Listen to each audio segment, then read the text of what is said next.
Sometimes your Keurig Duo coffee maker may stop working properly or display an error message.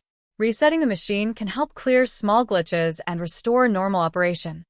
Common signs that your Keurig Duo may need a reset include the machine not turning on, the brewer stopping mid-cycle, or the display showing error messages.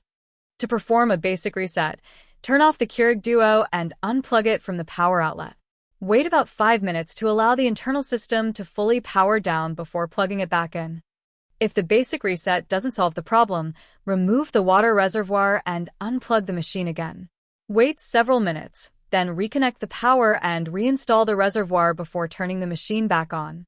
After resetting your Keurig Duo, run a water-only brew cycle without a coffee pod. This helps ensure the system is working correctly and clears any remaining air or debris in the lines.